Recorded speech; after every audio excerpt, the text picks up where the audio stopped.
Esther, it was expected to be passed. Now we're waiting for Trump to sign it.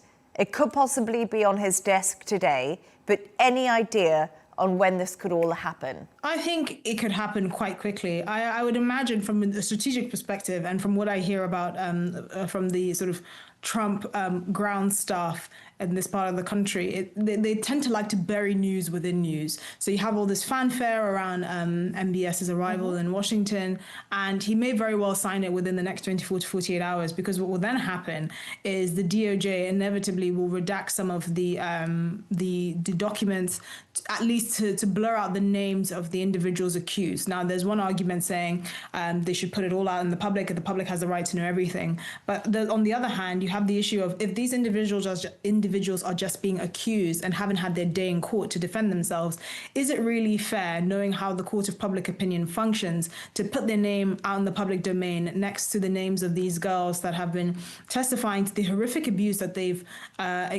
experienced under the world's most infamous sex offender, Jeffrey Epstein? And now I'm sure Donald Trump didn't think that in his first year in office he would have the ghost of a dead pedophile marring his term, especially with all the accomplishments he's been touting, like border control, like tariffs, like trying to get the economy back on track, like trying to reduce inflation and all of that.